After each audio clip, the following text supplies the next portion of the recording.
উড্ডয়নের পর খুলে পড়ল বিমানের চাকা। কক্সবাজার থেকে ৭৫ আরোহী নিয়ে ঢাকায় নিরাপদে অবতরণ। বারবার ত্রুটির জন্য ইঞ্জিনিয়ারিং বিভাগের গাফিলতিকে দুষছেন বিশেষজ্ঞ। মেটাল যে বিয়ারিং ছিল সেখানকার একটা ফল্টের কারণেই এই চাকাটা খুলে পড়ে গিয়েছে। প্যাসেঞ্জার লয়্যালটিতে ঘাটতি হয় এই ধরনের ঘটনার জন্য বিমানের জন্য খুব একটা ক্ষতিকর অবস্থা। যে কোনো ফাংশনে অ্যাকাউন্টেবিলিটি থাকতে হবে। বিমানে আমরা এই অ্যাকাউন্টেবিলিটিটা দেখতে পাচ্ছি। ৩ জেলায় বিমানবন্দর উন্নয়নের নামে ২২৭ কোটি টাকা আত্মসাৎ। শেখ হাসিনা, মাহবুব আলী সহ ৫ জনের নামে মামলার সিদ্ধান্ত দুদকের। শেখ হাসিনার আমলে তাদের প্রচ্ছন্ন সহযোগিতা যদি না পেত, তোরা দুর্নীতি করে কি করে? আমাদের 4টা অনুসন্ধান চলে আসছে, তদন্ত কাজ এগিয়ে যাক। এগিয়ে যাওয়ার পরে আপনারা একটা সময় বাকি এর ফলাফলটা নিজেরাই দেখতে পাবেন। দেখছিলেন প্রধান শিরোনাম। সন্ধ্যার সময় সঙ্গে আছি আমি গোলাম রাব্বি এবং আমি আলিশা ইসলাম। এবার অন্যান্য শীর্ষ সংবাদ।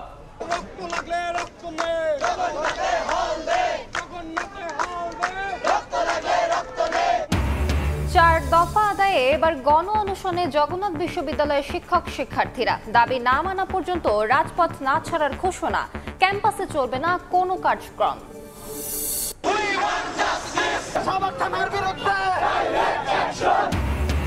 সাম্য হত্যার বিচার ও নিরাপদ ক্যাম্পাসের দাবিতে ঢাকা বিশ্ববিদ্যালয় শিক্ষার্থীদের বিক্ষোভ। শাহবাগ থানা ঘেরাও। খুনে জড়িত সবাইকে 48 ঘন্টায় গ্রেফতারের আলটিমেটাম। কোনো অজুহাতে জনগণের ভোটাধিকার বিলম্বিত হতে পারে না বলছেন বিএনপি নেতারা। জুন জুলাইয়ের মধ্যে সনদ তৈরি করতে পারলে ডিসেম্বরে নির্বাচন সম্ভব। আওয়ামী লীগের কার্যক্রম নিষিদ্ধের সিদ্ধান্ত মানতে পারছেন না কুশীলবরা। যুব সংগঠনের আত্মপ্রকাশে এনসিপি নেতারা। বিদেশিদের হস্তক্ষেপ মেনে না নেয়ার হুঁশিয়ারি।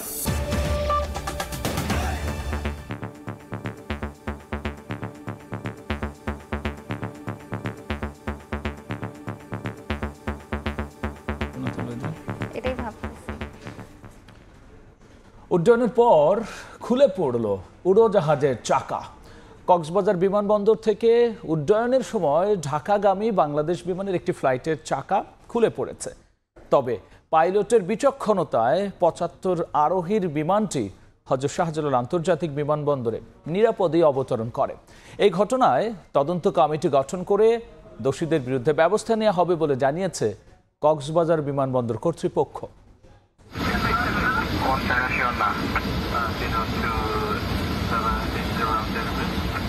আকাশ ওড়ার পরই বিমান থেকে খুলে পড়ে চাকা। পাইলটের বিচক্ষণতায় কোনো রকম অঘটন ছাড়াই নির্ধারিত গন্তব্যে নিরাপদে অবতরণ করে বিমানটি। শুক্রবার দুপুর 1:20 কক্সবাজার বিমানবন্দর থেকে 71 যাত্রী নিয়ে ঢাকার উদ্দেশ্যে রওনা দেয় বিমান বাংলাদেশ এয়ারলাইন্সের BG 436 নামে একটি ফ্লাইট। উড্ডয়নের পরপরই বিমানের পেছনের 4টি চাকার মধ্যে একটি খুলে পড়ে যায়। বিষয়টি বুঝতে পেরে পাইলট ঢাকার এয়ার ট্রাফিক কন্ট্রোলকে জরুরি অবতরণ করার কথা জানান। ঘটনা জানাজানি হলে বিমানে থাকা যাত্রীদের মাঝে তৈরি হয় আতঙ্ক। তবে তাদের অভয় দিয়ে শান্ত করার চেষ্টা করেন কেবিন ক্রুর সদস্যরা।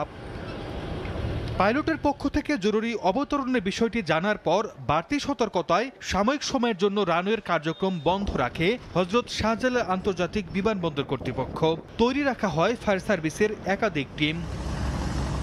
পরে দুপুর 2:21 নিরাপদে অবতরণ করে বিমানটি।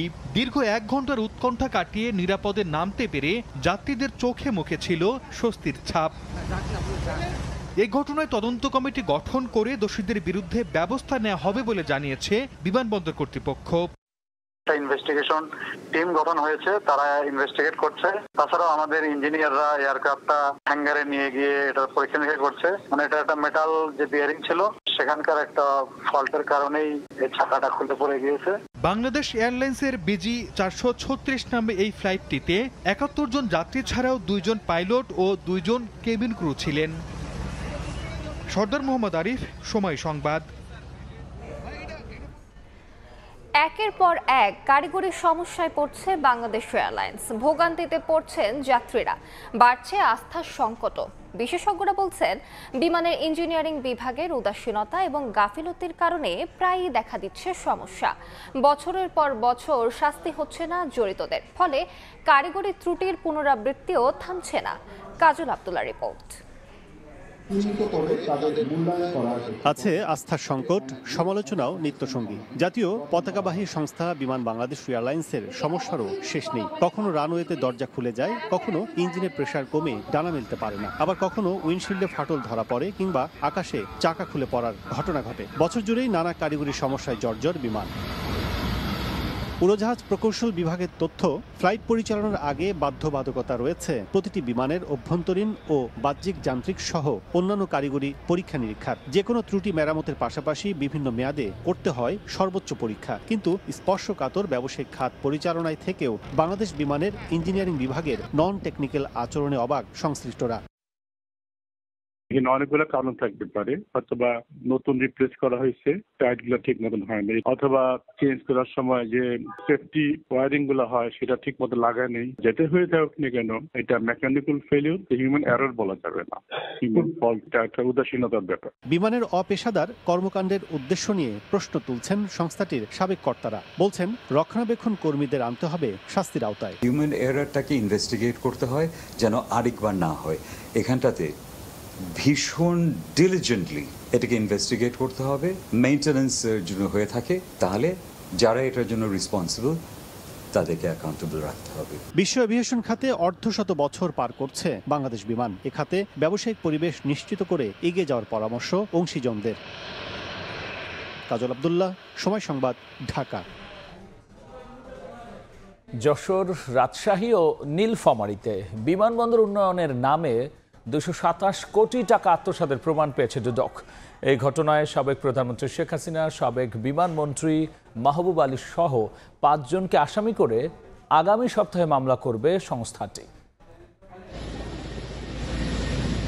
গণ অভ্যুত্থানের মুখে দেশ ছেড়ে পালানো ক্ষমতাচ্যুত প্রধানমন্ত্রী শেখ হাসিনার বিরুদ্ধে এবার বিমানবন্দরের অবকাঠামো উন্নয়নের নামে লুটপাটের অভিযোগ উঠেছে।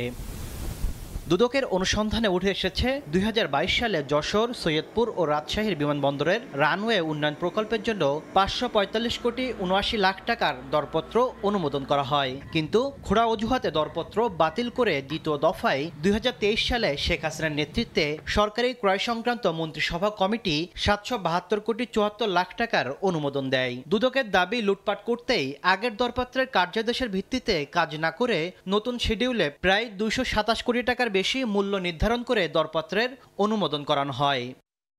এ ঘটনায় সাবেক প্রধানমন্ত্রী শেখ হাসিনা, সাবেক বিমানমন্ত্রী মাহবুব আলী, সচিব মোকাম্মেল সহ 5 জনকে আসামি করে মামলা করতে যাচ্ছে দুদক। আমাদের 4টা অনুসন্ধান চলে আসছে। একটা হচ্ছে র্যাডার, একটা থার্ড টার্মিনাল, একটা কক্সবাজার বিমানবন্দর আর একটা সিলেট। বিশেষজ্ঞরা বলছেন, শেখ হাসিনার মদদেই আমলারা দুর্নীতিতে জড়িয়েছেন। শেখ হাসিনার আমলে তাদের প্রচ্ছন্ন সহযোগিতা যদি না পেত, তোরা দুর্নীতি করে কি করে? গেল জানুয়ারিতে 3টি আন্তর্জাতিক বিমানবন্দরের উন্নয়ন প্রকল্পের প্রায় 900 কোটি টাকা আত্মসাতের অভিযোগে শেখ হাসিনার সাবেক সামরিক উপদেষ্টা তারেক সিদ্দিকী সহ 19 জনকে আসামি করে 4টি মামলা করে দুদক। তাসলিম তৌহিদ, সময় সংবাদ, ঢাকা। সন্ধ্যার সময় আরো থাকছে। মানিক মে এভিনিউয়ে নারীর ডাকে মৈত্রী যাত্রা, সংস্কার কমিশনের বিরুদ্ধে বিদ্বেষপূর্ণ বক্তব্যের প্রতিবাদ, সম অধিকার প্রতিষ্ঠায় ষড়যন্ত্র রুখে দেওয়ার ডাক। 4 দফা আদায়ে রাজধানীর কাকরাইলে গণ অনশন কর্মসূচি পালন করছেন জগন্নাথ বিশ্ববিদ্যালয়ের শিক্ষক শিক্ষার্থীরা। এই মুহূর্তে কাকরাইল মসজিদ মোড়ে আছেন সহকর্মী শফিকুজ্জামান রুবেল। আমরা সরাসরি যাচ্ছি তার কাছে। জবি শিক্ষার্থীদের 4 দফা দাবিতে যে আন্দোলন চলছে, আপনারা জানেন যে অবস্থান কর্মসূচি, কিন্তু শিক্ষার্থীরা তারা গণ অনশনেও বসছেন এবং আপনারা জানেন যে যেই 3 দফা ছিল সেই 3 দফা কিন্তু আজকে 4 দফায় রূপ নিয়েছে টানা 3 দিনের মতো। আজকেও কিন্তু তারা দিন পেরিয়ে আজকে রাত হয়ে গেছে, এখনও কিন্তু এখানে এই অনশনে বসে আছেন। আমরা যতদূর জানি যে এই সমস্যা নিরসনের জন্য কিন্তু আজকে এই জগন্নাথ বিশ্ববিদ্যালয়ের শিক্ষক সমিতির নেতৃবৃন্দ তারা কিন্তু বিশ্ববিদ্যালয় মঞ্জুরি কমিটির সাথে বৈঠকে বসেছিলেন। সেই বৈঠক শেষ করে তারা শিক্ষক সমিতির নিজেদের মধ্যে একটি বৈঠক চলছে, সেই বৈঠক শেষ করে হয়তো ফলপ্রসূ ফলাফল আসবে বলে প্রত্যাশা করছেন শিক্ষার্থীরা। তারা কিছুক্ষণ আগে যেটা আমাদেরকে জানাচ্ছিলেন যে সেই বৈঠকে ফলপ্রসূ ফলাফলেই তারা প্রত্যাশা করছেন এবং তাদেরকে যতদূর তারা জানেন যে সেখান থেকে ভালো কিছু আসবেন। আপনারা দেখতে পাচ্ছেন যে এই টানা 3 দিনের যেই কর্মসূচি, সেই কর্মসূচিতে এই প্রথমে যেমন যমুনার সামনে ছিল, তারপরে কিন্তু ধীরে ধীরে আমরা দেখেছি যে সেখান থেকে একটু সরে কাকরাইল মসজিদের সামনে কিন্তু এই অবস্থান কর্মসূচি পাশাপাশি গণ অনশনের করছেন শিক্ষার্থীরা এবং এই অনশন কিন্তু ধীরে ধীরে বড় হচ্ছে। কিন্তু আমরা দেখতেই পাচ্ছেন যে এই জগন্নাথ বিশ্ববিদ্যালয়ের যে শিক্ষক সমিতির নেতৃবৃন্দ তারা কিন্তু তাদের অভ্যন্তরীণ যে বৈঠক মঞ্জুরি কমিটির সাথে সেই বৈঠক শেষ করে ঘটনাস্থলে এসে পৌঁছেছেন এবং কিছুক্ষণ পরেই হয়তোবা আমরা জানতে পারবো যে টানা যে 3 দিন এই অবস্থান চললো, সেই অবস্থানে কি ফলাফল হলো আমরা আর কিছুক্ষণ পরে হয়তোবা জানতে পারবো যে কি ফলাফল সেখান থেকে হলো। তো সব মিলিয়ে কাকরাইল মসজিদের সামনে থেকে এই ছিল এই মুহূর্তে। জগন্নাথ বিশ্ববিদ্যালয়ের গণ অনশন কর্মসূচি সবশেষে আমরা সরাসরি ছিলাম কাকরাইলে। এদিকে ঢাকা বিশ্ববিদ্যালয়ের ছাত্র শাহরিয়ার আলম সাম্য হত্যার বিচার ও নিরাপদ ক্যাম্পাসের দাবিতে ক্যাম্পাসে বিক্ষোভ করেছেন সাধারণ শিক্ষার্থীরা। পরে শাহবাগ থানা ঘেরাও করেন তারা। খুনে জড়িত সবাইকে 48 ঘন্টার মধ্যে গ্রেফতার করা না হলে রোববার থেকে ফের রাজপথে নামার ঘোষণা দেন আন্দোলনকারীরা।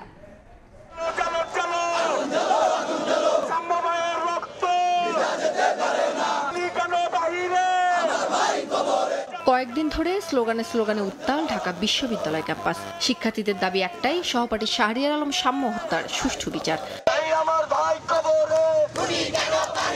শুক্রবার সকালেও রাজু ভাস্কর্যের পাদদেশে জড়ো হন শিক্ষার্থীরা। সেখান থেকে ব্যানার ও প্লাকার্ড হাতে মিছিল নিয়ে শাহবাগ থানার সামনে অবস্থান নেন তারা। শিক্ষার্থীদের অভিযোগ, হত্যার ঘটনায় জড়িতদের দ্রুত গ্রেফতার না করায় বিচার প্রক্রিয়া নিয়ে প্রশ্ন তৈরি হয়েছে। কেন তারা মূল আসামিকে ধরতে পারে নাই, কেন তারা এখনো গড়িমসি করতেছে? এর সুস্পষ্ট বিচার চাই, আমরা একটা নিরাপদ ক্যাম্পাস চাই। থানা ঘেরাও কর্মসূচি চলাকালে পুলিশের ঊর্ধ্বতন কর্মকর্তাদের সঙ্গে বৈঠকে বসেন শিক্ষক এবং ছাত্রদের প্রতিনিধি দল। বৈঠক শেষে তারা জানান 48 ঘন্টার মধ্যে হত্যাকাণ্ডে জড়িতরা গ্রেফতার না হলে রোববার আবারও আন্দোলনে নামবেন তারা। 48 ঘন্টার মধ্যে যদি কোনো দৃশ্যমান পদক্ষেপ যে স্টেপ করে হত্যা করেছে তাকে যদি গ্রেফতার করা না হয় তবে আমরা শাহবাগ থানায় আবার অবস্থান নিব। আসামি গ্রেফতার না করতে অর্থের লেনদেন, রাজনৈতিক কারণে আসামি না ধরা সহ শিক্ষার্থীদের অভিযোগের বিষয়ে আইন শৃঙ্খলা বাহিনীর বক্তব্য তুলে ধরেন রমনা বিভাগের এডিসি। 3 জনকে আমরা অ্যারেস্ট করেছি, তারপরও আমরা সিসিটিভি ফুটেজ কিছু কালেক্ট করেছি এবং আমাদের যে প্রযুক্তিগত যে বিষয়টা আছে সেটাও আমরা কিন্তু কালেক্ট করছি, অ্যানালাইসিস করতেছে। রাজনৈতিক কোনো পেশা নেই, এর সাথে যারা জড়িত আমরা তাদের প্রত্যেককে আইনের আওতায় নিয়ে আসবো। গত 13 মে রাতে সরোয়ার্দী উদ্যানে মোটরসাইকেলে ধাক্কা লাগা নিয়ে কথা কাটাকাটির এক পর্যায়ে ছুরিকাঘাতে হত্যা করা হয় সাম্যকে। এরপর থেকে সুষ্ঠু বিচারের দাবিতে রাজপথে নামেন শিক্ষার্থীরা। উম্মেহানি, সময় সংবাদ, ঢাকা। বিএনপির স্থায়ী কমিটির সদস্য নজরুল ইসলাম খান বলেছেন, কারো গোছানোর জন্য জনগণের ভোটাধিকার বিলম্বিত হতে পারে না। ঐকমত্যের মাধ্যমে জুন জুলাইয়ের মধ্যে সনদ তৈরি করতে পারলে ডিসেম্বরে নির্বাচন সম্ভব। সকালে জাতীয় প্রেস ক্লাবে এক আলোচনা সভায় তিনি এসব কথা বলেন। আর দলটির চেয়ারপারসনের উপদেষ্টা জয়নুল আবেদিন ফারুক বলেছেন, সরকারের গুরু দায়িত্ব মানুষকে সুষ্ঠু নির্বাচন উপহার দেয়া। বাংলাদেশ লেবার পার্টিকে ধন্য করেছেন। লেবার পার্টির প্রতিষ্ঠাতা মাওলানা আব্দুল মতিনের 29তম মৃত্যুবার্ষিকী উপলক্ষে সকালে জাতীয় প্রেস ক্লাবে আলোচনা সভার আয়োজন করে দলটি। এতে অংশ নেন বিএনপির কেন্দ্রীয় নেতারাও। সভায় নির্বাচন আয়োজন ও অন্তর্বর্তী সরকারের দায়িত্বের প্রসঙ্গ তুলে বক্তব্য দেন বিএনপি নেতারা। দলটির চেয়ারপারসনের উপদেষ্টা জয়নুল আবেদিন ফারুক বলেন, সরকারের গুরু দায়িত্ব এদেশের মানুষের কাছে সুষ্ঠু নির্বাচন উপহার দেওয়া। এছাড়া করিডোর নিয়ে অন্তর্বর্তী নয়, সিদ্ধান্ত নেবে নির্বাচিত সরকার। কি পররাষ্ট্র সচিবের চাকরি চলে যায়, কি করিডোর, কি মানবিক করিডোর, কি টেকনাফে যেতে দেন না, আর এগুলো নিয়ে নির্বাচিত সরকারকে দায়িত্ব দেন, তারা ঠিক করবে। আপনার এসব দায়িত্ব না, আপনার দায়িত্ব নির্বাচন। গণতান্ত্রিক অধিকার প্রতিষ্ঠায় মানুষ জীবন দিয়েছে উল্লেখ করে বিএনপির স্থায়ী কমিটির সদস্য নজরুল ইসলাম খান বলেন, যারা কথা রাখবে না তাদের পরিবর্তনের ক্ষমতা গণতান্ত্রিক প্রক্রিয়ার মধ্যেই আছে। এছাড়া কারো গোছানোর জন্য জনগণের ভোটাধিকার বিলম্বিত হতে পারে না বলেও মন্তব্য করেন তিনি। যেসব প্রস্তাব সবাই আমরা একমত, সেটা একত্র করে একটা সনদ তৈরি করে আমরা সবাই সেখানে স্বাক্ষর করলাম। এই কাজটা যদি জুন মাসের মধ্যেই সম্ভব হয়, এমনকি যদি জুলাই মাসের মধ্যেও সম্ভব হয়, তাহলে ডিসেম্বরের মধ্যে নির্বাচন করতে বাধাটা কোথায়? কারো গোছানোর জন্য সময় দরকার, কারো বন্ধু জোগাড়ের জন্য কিছু সময় দরকার। সেই জন্য জনগণের ভোট দেওয়ার যে মৌলিক মানবাধিকার, এটা বিলম্বিত হবে। লেবার পার্টির চেয়ারম্যান মুস্তাফিজুর রহমান ইরানের সভাপতিত্বে সভায় ফ্যাসিবাদ বিরোধী আন্দোলনের মতো সব রাজনৈতিক দলকে ঐক্যবদ্ধ থাকার আহ্বান জানান বক্তারা। ফ্যাসিবাদ বিরোধী সমস্ত রাজনৈতিক দলের ঠিকানা এক। হাসান ওয়ালি, সময় সংবাদ, ঢাকা। জুলাই অভ্যুত্থানে ভূমিকা রাখা যুবকদের নিয়ে নতুন উইংয়ের আত্মপ্রকাশ করল জাতীয় নাগরিক পার্টি। শুক্রবার বিকেলে গুলিস্তানের শহীদ আবরার ফাহাদ এভিনিউয়ে নতুন উইংয়ের ঘোষণা করেন এনসিপির মুখ্য সমন্বয়ক নাসির উদ্দিন পাটোয়ারি। এ সময় অ্যাডভোকেট তারিকুল ইসলামকে আহ্বায়ক করে 131 সদস্যের কমিটি ঘোষণা করা হয়।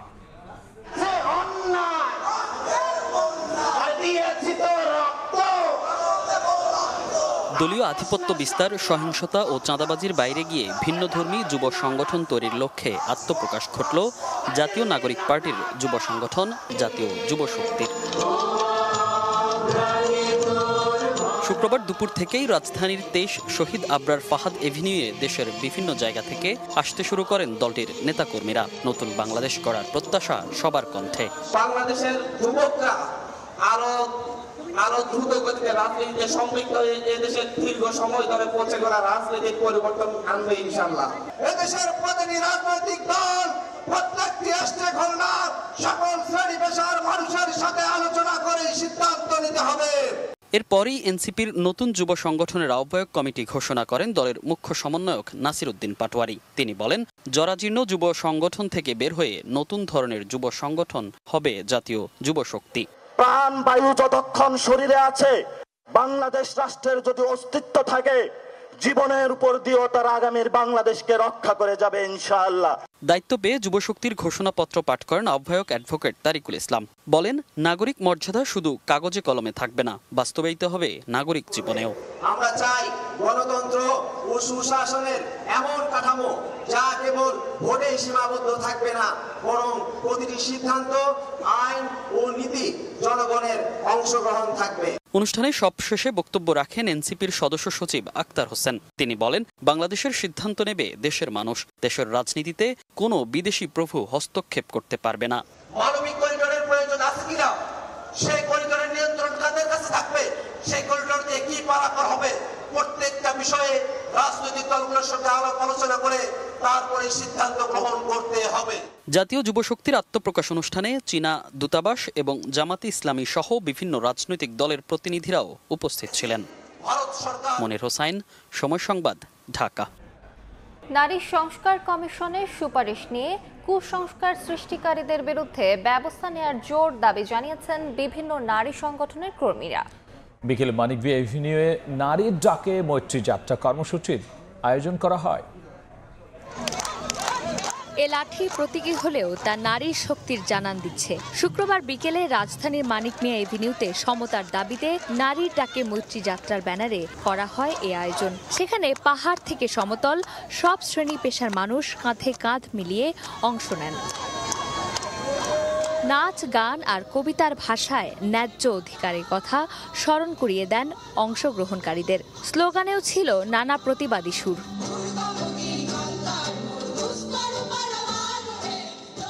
ঘোষণাপত্রে নারী বিষয়ক সংস্কার কমিশনের সুপারিশ নিয়ে বিদ্বেষপূর্ণ মন্তব্যের প্রতিবাদ জানানো হয়। সম অধিকার প্রতিষ্ঠায় বাধা সৃষ্টিতে একটি পক্ষ অধিকারকে ধর্মের বিপরীতে দাঁড় করানোর চেষ্টা চালাচ্ছে বলেও অভিযোগ করা হয়। মৌলিক নীতিগুলোর অধিকাংশ নারী বিষয়ক সংস্কার কমিশন উপস্থাপন করেছে, ফলে এই কমিশন বিলুপ্ত করার উদ্দেশ্যে পরিকল্পিত ও কুৎসিত প্রচারাভিযান অত্যন্ত উদ্বেগজনক। আমরা অধিকার ও ধর্মের মধ্যে দ্বন্দ্ব তৈরি করতে হতে দেব না। পরে বিভিন্ন ব্যানার ফেস্টুন হাতে প্রতিবাদী শোভাযাত্রা মানিক মিয়া এভিনিউ থেকে ইন্দিরা রোডের দিকে যাত্রা শুরু করে। স্লোগানে স্লোগানে নিজেদের অধিকার ও ষড়যন্ত্রকারীদের বিরুদ্ধে হুঙ্কার দেন অংশগ্রহণকারীরা।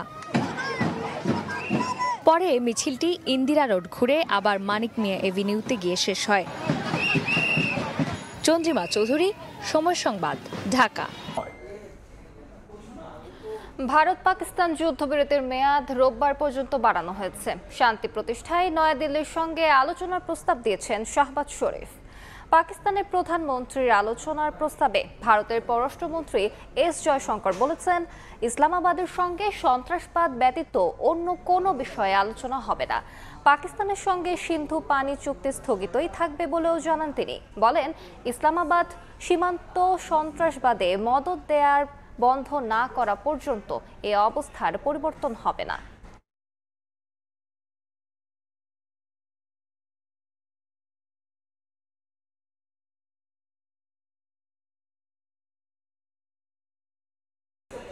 এ পর্যায়ে শীর্ষ সংবাদ জানিয়ে দিচ্ছি আরেকবার। উড্ডয়নের পর খুলে পড়ল বিমানের চাকা। কক্সবাজার থেকে ৭৫ আরোহী নিয়ে ঢাকায় নিরাপদে অবতরণ। বারবার ত্রুটির জন্য ইঞ্জিনিয়ারিং বিভাগের গাফিলতিকে দুষছেন বিশেষজ্ঞ। গণ অনশন ভাঙলেন জগন্নাথ বিশ্ববিদ্যালয়ের শিক্ষক শিক্ষার্থীরা। দাবি না মানা পর্যন্ত রাজপথে থাকার ঘোষণা, ক্যাম্পাসে চলবে না কোনো কার্যক্রম। এবং সাম্য হত্যার বিচার ও নিরাপদ ক্যাম্পাসের দাবিতে ঢাকা বিশ্ববিদ্যালয়ের শিক্ষার্থীদের বিক্ষোভ। শাহবাগ থানা ঘেরাও, খুনে জড়িত সবাইকে ৪৮ ঘন্টায় গ্রেফতারের আলটিমেটাম।